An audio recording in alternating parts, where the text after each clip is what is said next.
Yeah, so I wanted to do this recording to talk about that. So I guess we can dive right into it. Yes. So have you heard about it? Have you seen anything about it? What have you seen and heard? I have heard about it. I did see it. I saw his post. I saw the apology. I saw pretty much how it all played out, social media wise. Mm-hmm. I did see it. I just, for me, it's more like, now, Sam, now you're famous. Now you're famous. Because, you have to have some type of controversy going to, really get your name out there. Ha ha ha. The ironic side and the dark side of it. But for one, he had every business to call it out, because for me, the way that I see it, the what they were mimicking is not only something funny on Instagram. You know what I mean?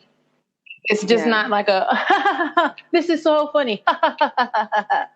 No, it's an actual thing that they do at funerals, which is a sacred ritual for whatever culture. Different cultures have their own way of doing things. You know what I mean? And it just so happened that it was recorded and put on social media, and people from around the world, got a chance to see it or whatever. The way people feel about it is definitely based on their life experience, based on their culture and things of that nature. I know that for me, I'm not going to sit here and be like, oh yeah, let me do this. It's so funny. Ha ha ha ha ha. More like, this is a funeral. This is a ritual. This is something that's sacred for the dead. And it's an actual thing in this culture. Why would you want to say ha ha ha and repeat it? Like, why would you want to play around and have a coffin? I can understand if they like did the exact same routine or something that, the men did, but that's not the case. Not the case at all. And Sam had every right to call them out in Korean and in English. And the fact that they're making a big deal out of the Korean translation and the Korean text and the English text, get over yourself. That's how I feel about it. Well, let's go ahead and just give a little backstory to our listeners if people aren't familiar with what we're talking about. Right. So recently there was a controversial issue about blackface in Korea. There were some high school students who dressed up as pallbearers. Mm-hmm. There was a viral video. I don't know if it got viral from TikTok or Instagram, but it's just all over the internet, where these Ghanaian dancers dance and celebrate the dead. To them, death isn't something to mourn, because they're joining their ancestors in the afterlife. Mm-hmm. So that's something to celebrate, like they're really going home. Yeah. For me, when I think of funerals, I lived in America for the majority of my life. That's something we mourn. But for them, it's totally different. So this went completely viral. The dance was just completely lit. And also, it's just the idea of like, wow, these people are really going in like a funeral. And to think of it like that and seeing it, it's wild. I remember seeing the meme the first time, and I was like, oh my goodness, like, what's going on here? Like, oh snap, they getting it though. Yes. And like, you can understand, I think almost anyone, without even knowing like the context culturally, you can understand what's going on. Like you can just get it. You know what I mean? But anyway, so this thing has gone viral. And these students decided to dress up as the Ghanaian pallbearers. Well, this school in Korea, it's right outside of Seoul. Yeah. I've never heard of it before, this area. I think it's called Wejeongbu. Yeah, I've heard of it. It's I haven't been there, but I've heard of it. Okay. Well, every year they have like kind of like a thing with their yearbook where they kind of dress up as famous things, kind of like a cosplay that they do every year, and they take pictures and they put it in the yearbook. And this is kind of like something that this school specifically does, which when I was in high school, we had like Spirit Day, and sometimes like schools Spirit Week, right? Boost. Yeah. So this is something that this high school does. And the big issue is that these students dressed up as these dancers and they painted their skin black. So basically, these students were in blackface. Yes. And the controversy around it is that many Koreans did not find it offensive. There was the argument of if it's not meant with racist intentions, then it's not racist and blah, blah, blah, blah, blah. I shouldn't say blah, blah, blah, blah, blah, because this is the conversation. Yeah. And so Sam, how do you pronounce his last name? I want to get it correct, but I'm not really sure. I'm gonna have to look at it. Sam here. Sam Okiri. Cheery. I think. Forgive us, Sam. Right. We love. So I think it's Okiri. I think it's Sam Okiri. Okay. Sam Okiri. I think that's right as well. So Sam Okiri, he has been known as the most famous black man. You can Google it and it pops up. Like, it was even written in Korean articles. Like, he's been celebrated and appreciated. He came to Korea on a government scholarship. He learned Korean, studied in Korean, and he moved into the entertainment industry. And he got famous from being on TV shows, and he is a public figure and an entertainer. So this thing went viral because, we have the internet now and people outside of Korea, in Korea, and it just became a big thing. So it even got more attention when Sam decided to speak up about it. I want to read it. Please. Because I think it's important. I had to pull it up on 2 different pictures because they erased it on Instagram, but I was able to piece it together. So bear with me as I read it. He said, time and time again, why won't people get that blackface is very offensive and not funny at all? There have been so many instances, both on and off, where people paint their faces black here in Korea and think it's funny. It's not, and I am highly against it and highly disappointed. You put in so much effort to educate people here in Korea and make them understand that you can appreciate a culture without making mockery of the people. This has to stop in Korea. This ignorance cannot continue. So when Sam posted this post on Instagram, he posted the picture with the students' faces as it was printed in their yearbook. So the students' faces were not blocked. You can see them clearly, and you can see them in blackface clearly, and they're holding the coffin. The same photo that went viral everywhere is the same one that he posted without blurring out their faces. And that he wrote. And yeah, it went insane. Like, it went off the wall. It became a trending topic. It didn't go insane until he posted it and said something about it. Correct. Okay.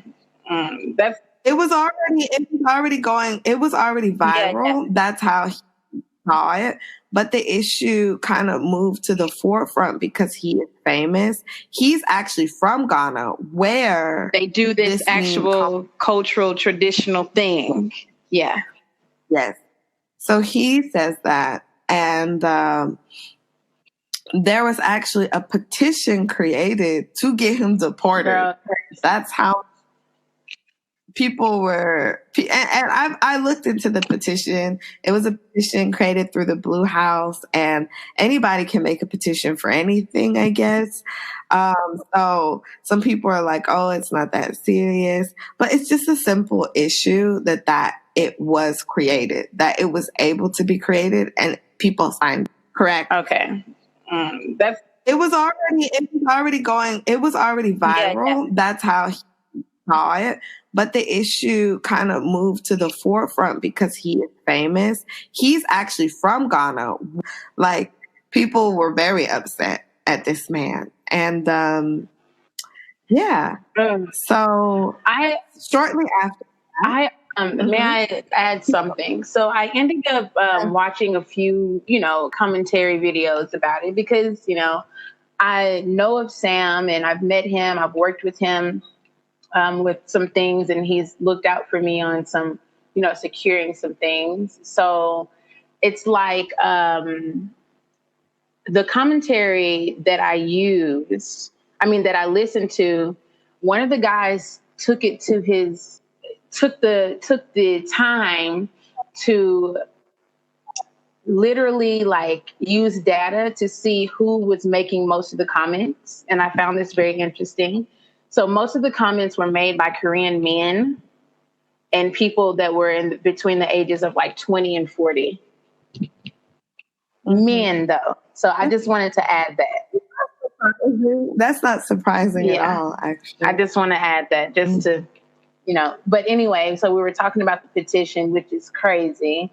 It's like he can't be sensitive to his cultural things, but you want somebody to be sensitive to your defamation laws because you don't want to be called out about anything. Come on now, chill out. So then a few days later, I don't know, he deletes that and then he posts another post concerning all of this, and it was just a black picture and it was an apology post in Korean. So when he first posted this post, he had some writing in Korean and then he had some writing in English. Right. My Korean is not so good, so I can't really translate that word for word. And so I can only really make comments from the English side. So he makes an apology, and you could put it in Google Translate and read it. But basically, he apologizes for making that post and for not, because he didn't blur out the kids' faces. And yeah, a lot of people were upset and sad in the Black community when he did that. I'm in a lot of the expat pages. And when he made that post, people were so disappointed. Yes. Like, what is he apologizing for? And like, felt like he was weak. And, I saw all kinds of comments. Yeah. And I get it. I understand why people were upset and people felt like that. And people were saying, well, why would you just say something in the first place if you didn't have the intent to stand up behind your words? And, I have a lot of sentiments about it. I mean, I guess not so many sentiments because I feel like I'm so emotionally detached, but I have a lot of ideas and opinions about this matter. Right. I'm glad that Sam said something. I'm glad that he spoke up. I'm glad he said something too. He has every right to. I don't think that he should be silenced or he should be rejected in the entertainment industry in Korea or anywhere else in the world for having opinion on something that's relevant to his country and culture. Exactly. He has every right. Not even to talk about your country and your culture. You have the right to have an opinion on any topic if you so wish. And if you so to make that public and speak about it, if it's concerning your heart, then you should have that platform. So I'm really grateful that he used his platform as such. What I think a lot of people don't recognize, and even me living in Korea, I know that exists, but I'm kind of a rebel. So I'm just like, I don't care. I don't care if that's the way it works. That's not how I work.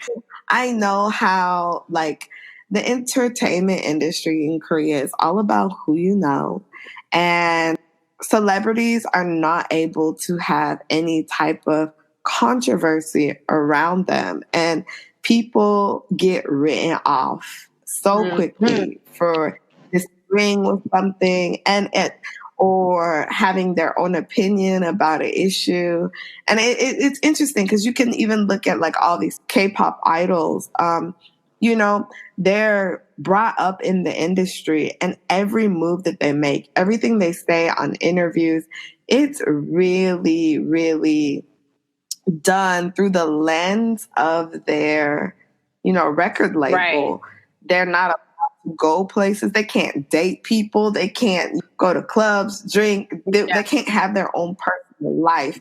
They're shaped, molded by their companies that they sign their contract to. So, I mean, that's something very unique in K-pop. You know, I think these contracts happen everywhere, but the pressure and like how it's done in Korea is so intense. That gives you a little insight about how the industry there is a little different. So I don't think, I mean, and this is Sam's life. He's been working in that industry. I don't know why he made that apology. Yeah. I'm pretty sure he's aware of the environment that he's living and working in more than I am. So I think he was fully ready to deal with whatever backlash. I just don't know what it felt like. I can imagine. I could try to have some empathy and compassion and put myself in his shoes. I don't know. I don't know what that man was going through where he made his apology. I don't think the apology is here or there. For me personally, I don't take that to heart. I'm just glad that he said something. And I know that he got a lot of backlash and pressure. And I don't know who was in his ear. I don't know why he made that apology. I don't feel like it was necessary, but he did it. And so, okay. And I think the main part of the apology was like him not protecting the students, so to speak, because the defamation laws, and he didn't blow out their faces. Yeah.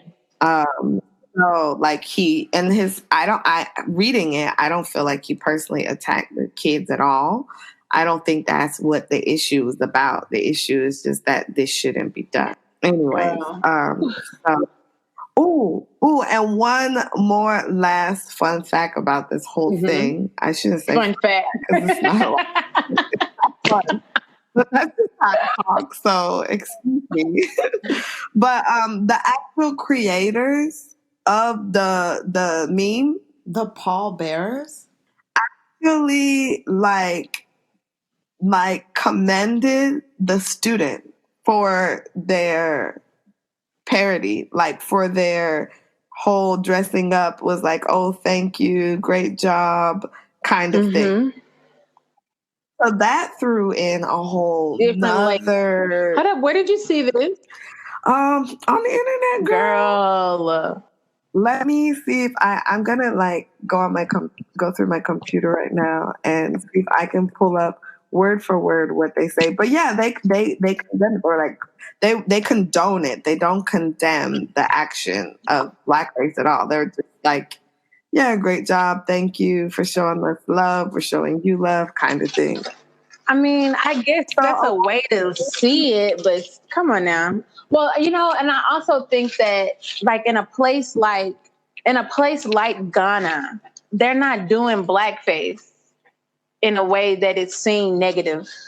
Like they don't have to do blackface at all. Like, you understand what I'm saying? Like it's probably not really a thing. Blackface is not really a thing. And I also saw some comments from other African people saying that that the people were being very sensitive about, you know, even speaking out on it, that people were being sensitive about it. Like, let people do what they want to do. So I don't know. But for me, there's nothing I can per se do about it, you know, but I've never really felt, what's the word? Not intimidated. I never really felt offended by blackface, because usually when I see people do it, it's always in the context of their culture and how they are portraying. I just want to understand, like, why? Like, why did you do this? And it's funny because what? And what are you saying as you do this? And what's the story behind it? Like, I'm more interested in that part. Like, do what you want, because people are going to do what they want to do anyway. Yeah. People are going to do what they want to do anyway. It's very true. People do exactly what they want to do. You know, whether they know it's a good or bad thing or whatever, you know.